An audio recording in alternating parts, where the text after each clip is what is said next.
नमस्कार, मैं कविता शर्मा। आज हम कक्षा 9वीं के विषय संस्कृत में पंचम पाठ का अध्ययन करेंगे। पंचम पाठ अपना है सुक्ति मौक्तिकम, अर्थात सुक्ति सु प्लस उक्ति, ऐसा इसमें हम संधि विच्छेद कर सकते हैं। अच्छे उक्तियां जो हम अच्छी वाणी बोलती हैं, जैसे यहाँ कुछ महापुरुष ऐसे दिए गए हैं। इन महापुरुषों के द्वारा जो वाणी बोली गई है, जो अच्छी उक्तियां बोली गई हैं, ऐसे इन मोतियों की ऐसे माला बनाई जाती है। तो वैसे ही उनकी भी माला बना करके इस पाठ में प्रस्तुत किया गया है। पहले हम पाठ का परिचय देख लेते हैं। प्रस्तुतोऽयं पाठ है नैतिक शिक्षण प्रदायक रूपेण वर्तते। यह जो पाठ है नैतिक शिक्षा को देने वाला, यानी नीतिगत विशेषताओं को हमें बताने वाला पाठ है। अस्मिन् पाठांसे विविध ग्रंथेभ्यः संग्रहणं कृत्वा नाना नैतिक शिक्षा बोधगम पद्यानि गृहीतानि सन्ति। इस पाठ में विभिन्न ग्रंथों का संग्रह करके नैतिक शिक्षा का बोध कराने वाले पद्यों को लिया गया है। अब ये पद्य में क्या क्या चीजें बताई गई हैं, उनकी कुछ विशेषताएं बताई गई है। सदाचारस्य महिमा, सदाचार की महिमा। प्रियवाण्या आवश्यकता, प्रियवाणी की आवश्यकता। परोपकारिणं स्वभावम, परोपकारियों का स्वभाव कैसा हो। गुणार्जनस्य प्रेरणा, गुणों के अर्जन करने की यानी गुणों का संचय करने की प्रेरणा।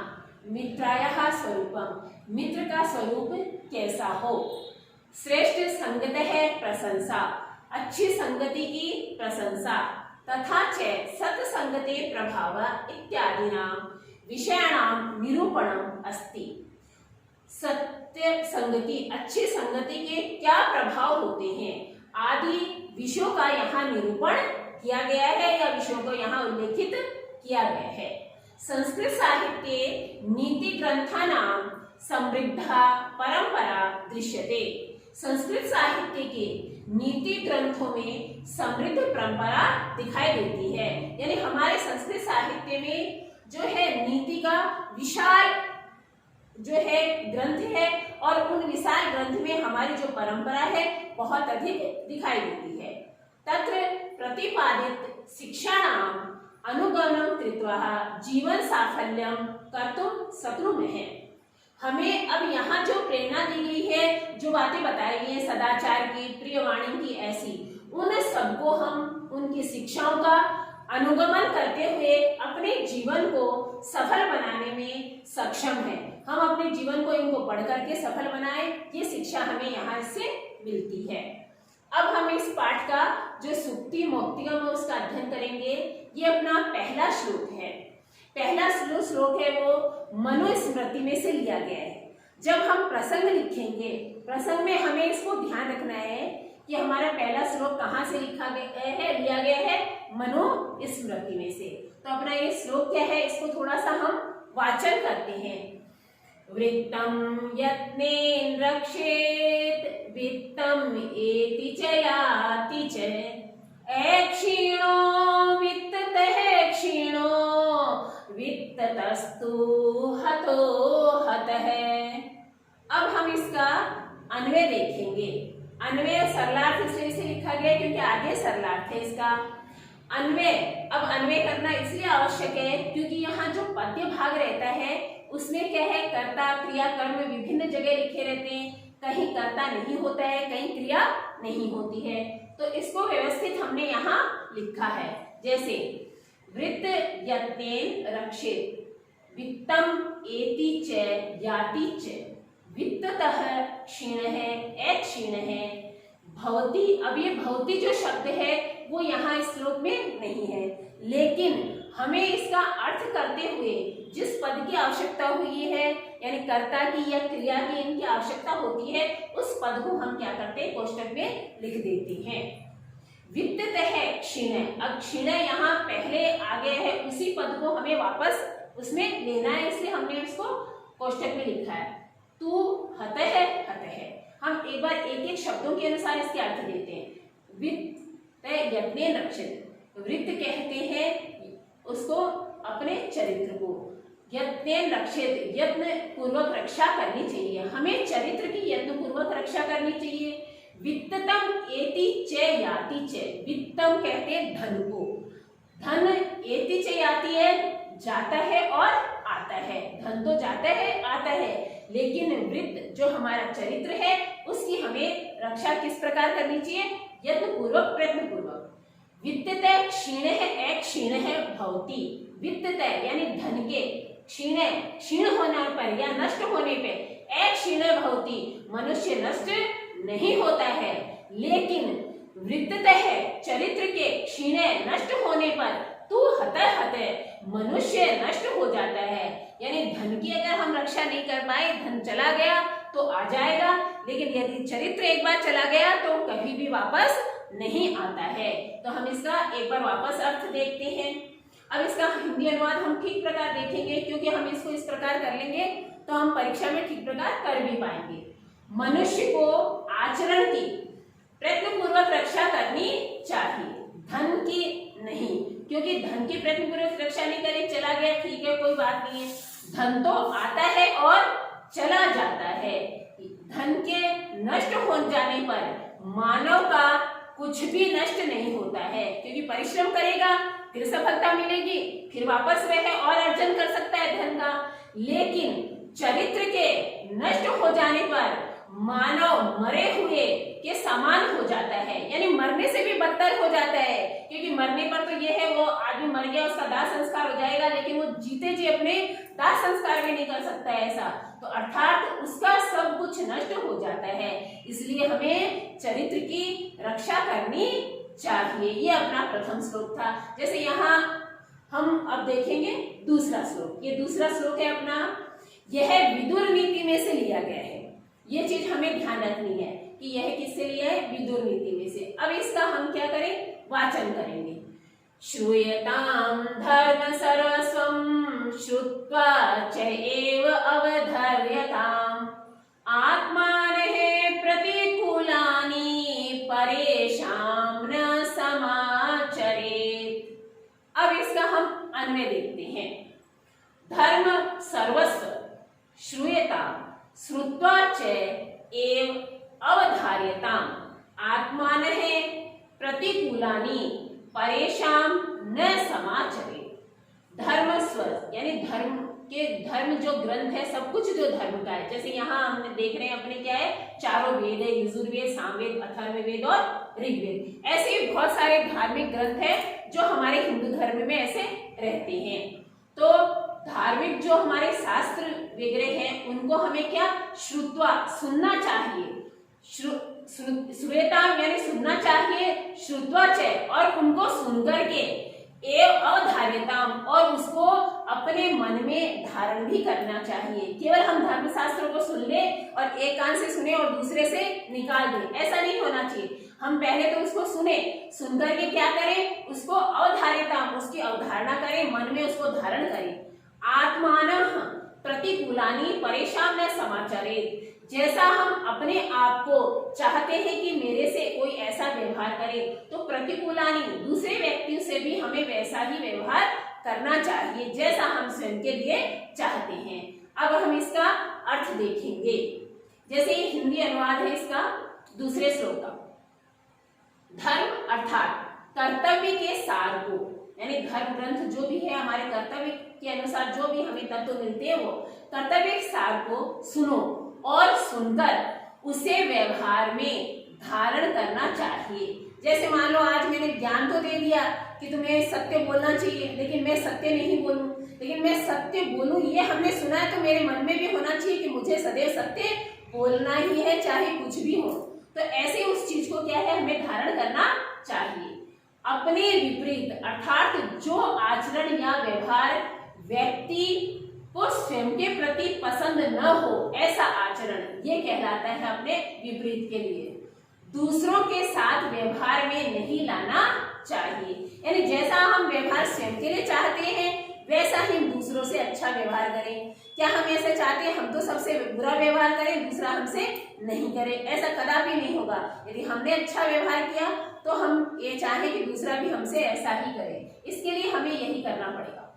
आशय व्यक्ति जिस कार्य का अथवा आचरण को अपने लिए ठीक नहीं समझता है, उसे वैसा आचरण दूसरों के साथ भी नहीं करना चाहिए। यानी जैसा हम चाहते हैं वैसा ही हम दूसरों के साथ व्यवहार करें, ऐसा इस पद्य में बताया है।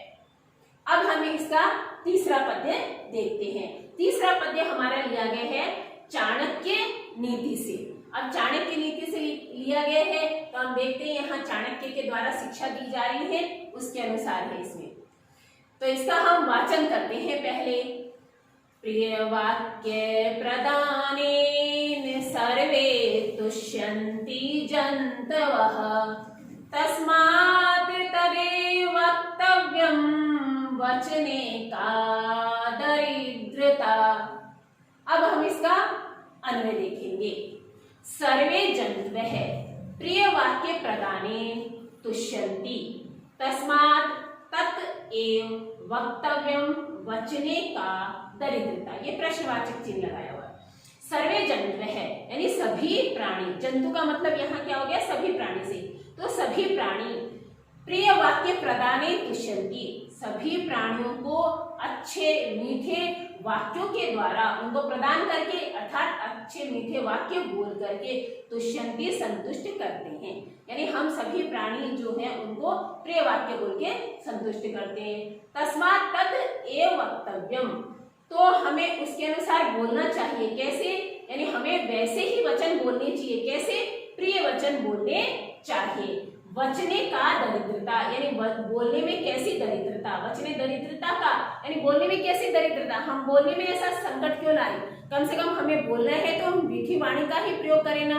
बोलने में उतना ही समय लगा रहे हैं, सबसे बातचीत करने में उतना ही अपना समय लग रहा है, तो हम कम से कम वाणी को तो अच्छा बोले, प्रिय बोले, जिससे कि सब प्राणी संतुष्ट हो जाएं। हम अब इसका अर्थ देखते हैं। प्रिय वाक्य अर्थात वचन बोलने से सभी प्राणी संतुष्ट होते हैं, अतः व्यक्ति को वैसे ही वचन बोलने चाहिए। कैसे, मीठे या अच्छे, जो दूसरों को अच्छे लगे ऐसे वचन। वचनों में यानी बोलने में क्या दरिद्रता अर्थात मीठा बोलने में कंजूसी नहीं करनी चाहिए। हमें सदैव सबसे अच्छा व्यवहार करना चाहिए। इस प्रकार का उद्देश्य यहाँ दिया जाता है। अब ये अगला अपना श्लोक है। ये श्लोक क्या यहाँ आधे भाग में दिया गया, आधे भाग अगले श्लोक में है, तो इसलिए हम इसको इतना पढ़ेंगे।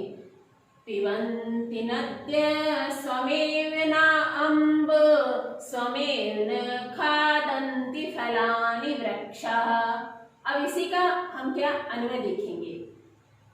नद्य स्वमेव एव अम्भ न पिबन्ति, वृक्षः स्वयं फलानि न खादन्ति। नद्या नदियां स्वमेव स्वयं का, एव ही अम्भ जल न पिबन्ति नहीं पीती है। नदियां स्वयं का जल नहीं पीती है।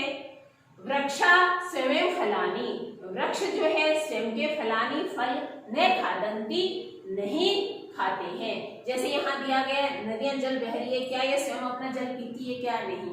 वो क्या कहती है, हम सभी प्राणियों के लिए अपना जल प्रदान करती है, हम पीते हैं और संतुष्ट होते हैं। ऐसे ही वृक्षों पे जो फल लगते हैं, क्या वृक्ष के फल वृक्ष खाते हैं, क्या वो नहीं खाते हैं। वो किन्हें देते हैं, हम प्राणियों को देते हैं और हम खा करके संतुष्ट होते हैं। तो इसका अर्थ देखते हम, नदियां अपना जल स्वयं नहीं पीती है और वृक्ष स्वयं अपने फल को नहीं खाते हैं। अब इसका आधा श्लोक हम आगे इसमें देखते हैं। नादन्ति सस्यं खलु वारिवाः, परोपकाराय सतां विभूते। ये अपना चौथा श्लोक है। ये चौथा श्लोक है वो सुभाषित रत्न भंडागारम, यानी ये सुभाषित का एक भंडार है, उसमें से लिया गया है। जैसे विदुर नीति, चाणक्य नीति, इसमें से लिए गए थे, लेकिन ये ऐसा नहीं है, तो उसमें से ऐसा लिया गया है। भंडार में से लेना यानी इसका कोई ऐसा ग्रंथ का वो नाम नहीं होता है। तो हम पहले इसका क्या करेंगे, अन्वय देखेंगे। वारिवाह खलु सस्यं न अदन्ति, सतां विभूते परोपकाराय एव भवन्ति। अब एव भवन्ति इसमें नहीं है तो हमने इसको यहाँ कोष्टक में लिख दिया है। वारिवाह कहते हैं बादल को, मेघ को। खलु निश्चित रूप से, सस्यम यानी अन्न को, न अदंती नहीं खाते हैं। जो बादल है वह पृथ्वी पे वर्षा करते हैं, लेकिन वर्षा करने पे जो अन्न उत्पन्न होता है उन अन्न को बादल नहीं खाते हैं। सताम सज्जन पुरुष विभूते संपत्तियां, सज्जन पुरुष की जो संपत्तियां होती है परोपकाराय, परोपकार के लिए एव भवती ही होती है। सज्जनों की जो संपत्तियां हैं वो सदैव किसके लिए होती है? परोपकार के लिए होती है। जैसे यहाँ वर्षा कर रहा है बादल और अन्न उत्पन्न कर रहा है भूमि पे, लेकिन क्या ये अन्न वर्षा करने वाले बादल खाते? नहीं खाते। वो अन्न हमें ही देते और हम अपना पोषण करते हैं। ऐसे सज्जनों की संपत्तियां, जैसे यहाँ मैंने महर्षि दधीची का लिया। महर्षि दधीची ने परोपकार के लिए क्या किया? यानी अपनी धन संपत्तियां, तो जो चीज यहाँ बताई है, उन्होंने तो अपनी शरीर का त्याग कर दिया था। किसके लिए? केवल परोपकार के लिए। अपनी हड्डियों का दान दे दिया जिससे वज्र का निर्माण हुआ और उससे असुरों का मर्दन हुआ था।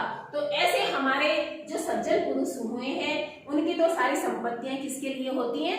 परोपकार के लिए ही होती है। जैसे हम इसका हिंदी अर्थ देखते हैं, मेघ यानी बादल अपने द्वारा गाए गए, यानी अपने द्वारा जो बरस रही है उनको, अन्नों को नहीं खाते हैं। निश्चित ही सज्जनों की जो संपत्तियां होती है वह किसके लिए होती है? परोपकार के लिए ही होती है। इसलिए हमें सदैव क्या करना चाहिए? परोपकार करना चाहिए। अब हम अगला 5वां श्लोक अपना देखते हैं। गुणेषु एहि कर्तव्यः प्रयत्नः पुरुषैः सदा, गुणयुक्तो दरिद्रो अपि नैश्वर्ये गुणैः समः। अब ये जो 5वां श्लोक है अपना वृक्ष कट्टिकम यानी वृक्ष कट्टिका से लिया गया है। अब इसका हम पहले अन्वय देखते हैं।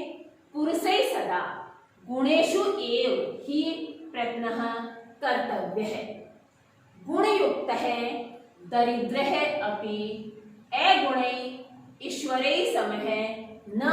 अब ये न भवती, भवती नहीं था तो हमने इसको कोष्टक भी यहाँ लगाए हैं। पुरुषै यानी पुरुषों के द्वारा, सदा सदैव, गुणेषु गुणों में ही, प्रयत्न कर्तव्य प्रयत्न करना चाहिए।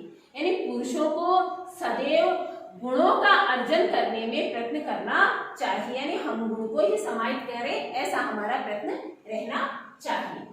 गुण युक्त है दरिद्र है, गुणों से युक्त होने पर दरिद्र अपि, दरिद्र व्यक्ति भी यानी जिसके पास धन संपत्ति नहीं है लेकिन क्या है? गुण है, ऐसे व्यक्ति अगुण ईश्वरे, बिना गुण वाले ईश्वर के समः न भवति, ईश्वर के समान नहीं होता है। अर्थात इसमें क्या बात बताई गई है कि यदि दरिद्र व्यक्ति है लेकिन उसमें गुण है तो बिना गुण वाले ईश्वर से भी वह क्या है? बढ़कर के है। क्यों? क्योंकि उसमें गुण है और ईश्वर कैसा है? बिना गुण वाला है। ये बात इसमें स्पष्ट बताई गई है। अब हम इसका अर्थ देखते हैं। मनुष्यों को सदैव ही गुणों को धारण करने में प्रयत्नशील रहना चाहिए, क्योंकि संसार में गुणों से युक्त निर्धन व्यक्ति भी गुणों से हीन धनवान के बराबर नहीं होता, अपितु उससे श्रेष्ठ होता है। अर्थात गुणों से युक्त निर्धन व्यक्ति गुणहीन धनवान से श्रेष्ठ होता है। इसलिए मनुष्य को सदैव गुणों को वृद्धि करनी चाहिए। अब अगला श्लोक हम